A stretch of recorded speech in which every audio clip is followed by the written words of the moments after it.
Good morning. Thank you, Bob. Thank you, Scott. It's great to be here with you this morning. We have a captive audience here in the Coliseum. It's good to see so many friendly faces again.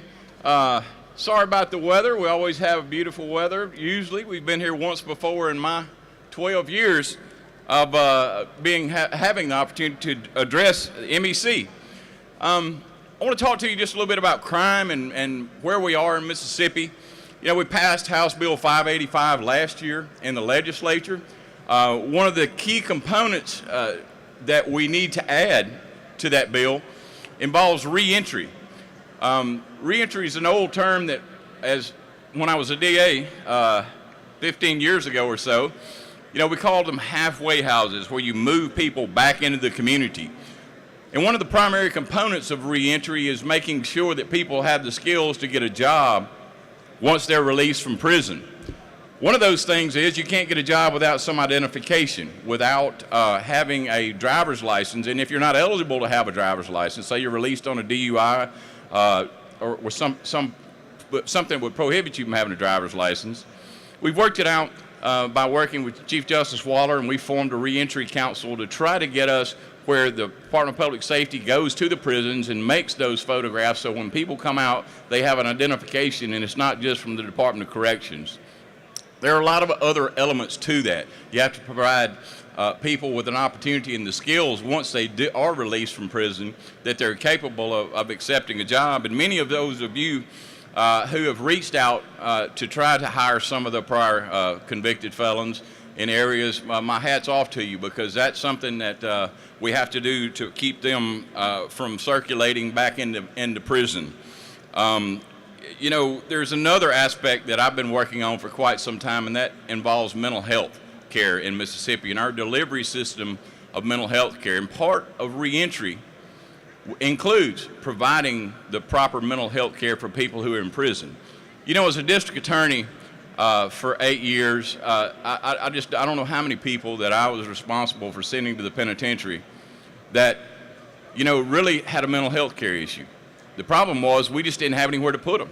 And we've warehoused so many of them in jail. There's some statistics that indicate that 20% of those in Parchman really have a mental health issue that had they had proper intervention at a young age, they may have never wound up in the prison system and then therefore being a burden on society. So you'll see in the next legislative session me working with the governor and the legislature to try to develop more aspects to the reentry program so that we have the mental health care provided in the communities once they are released, and that we have Medicaid dollars following that mental health care so that our mental health care system is paid for treating those people with mental health.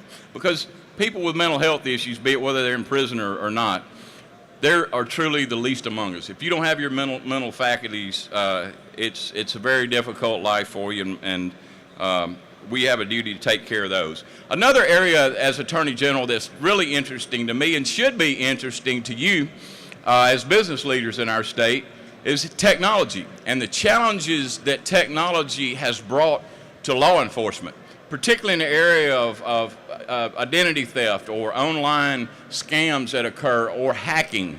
We're going to see a lot more hacking in the future, and you business owners, you need to be prepared to harden your systems, that if you have people's personal information in those systems, you have to harden those systems. And we in government have to do the same thing. So we understand some of the difficulties that you have of finding people to help harden those systems. You know, technology brings us so much, but as Attorney General, I see in the future where we in law enforcement are going to have to get ahead of the curve and be prepared in the area of technology. One of those areas I think that will change the way we do business more so than the internet itself is 3D printing.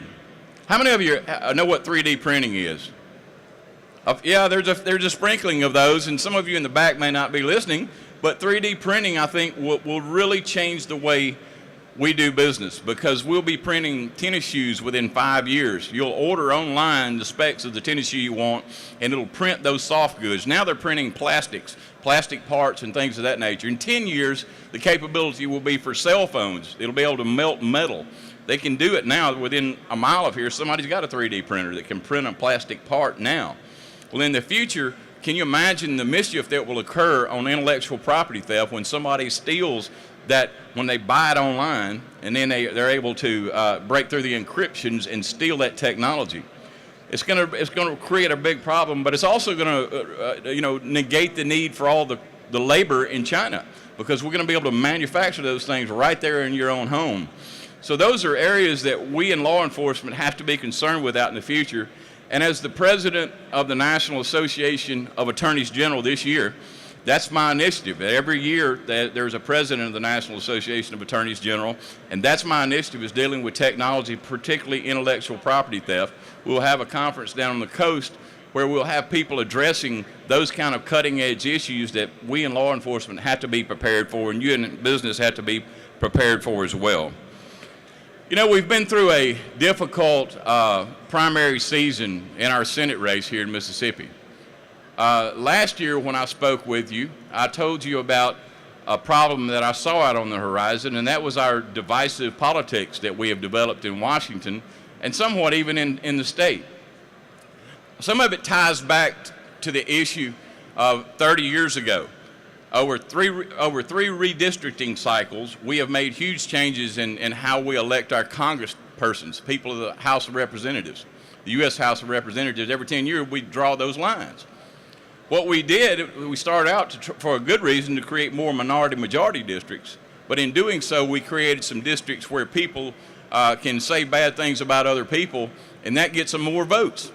We've gone from 135 seats in the United States House of Representatives 30 years ago, 135 seats that could go either way. Whomever was elected could be a Democrat or Republican, and they had to listen to the other side.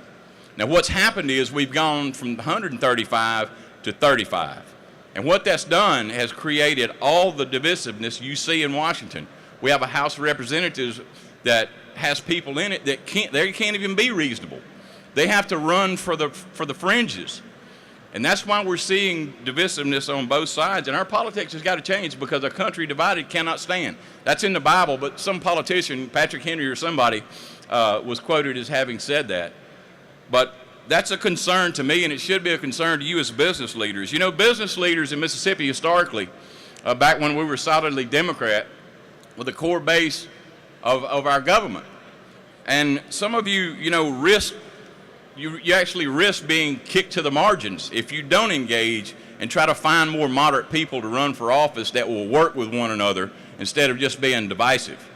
We can't keep up this pace. So some of you young business leaders particularly, you need to start looking at helping elect people that are more moderate, and so that our government is responsive, and that we do things like funding education. You know, what's funding education got to do with being Attorney General, some of you might ask? Well, I've been a prosecutor for 25 years. I've sent them to the pen. I've been rock solid on locking them up and throwing away the key. But I've learned along the way that there are smarter ways to handle the problem with crime. And the root of that is education. Now, some people now get elected on saying, oh, our public schools are broken and let's just throw them away. Let's just cut the funding off to them. Anybody that really thinks about it logically, though, if you're smart, you're going to realize that you have to fund those education programs, because that is the best prevention, and education is the best tool for the war on crime. You have incarceration, you have treatment and rehabilitation, but education and prevention is the key. And for those of you that are business leaders, you've heard people say, oh, it's broken, we can't fix it. Well, we can, but we've dug a hole. We've not fully funded our education system as we should have, and we've dug a hole for ourselves, and it's going to take new revenue from some different sources to fix the problem. So if you want to, do something about crime, I really urge you in the MEC, and you have been a great advocate for early childhood education, pre-K education in particular. We need to pass that so that every child in the state of Mississippi has an opportunity for an education from ages 3 to 6. Thank you. And thank those of you of the MEC and you business leaders that have advocated that for quite some time. Well, it's a great opportunity to be here with you. I've enjoyed it. Look forward to talking with some of you. God bless you. Thank you.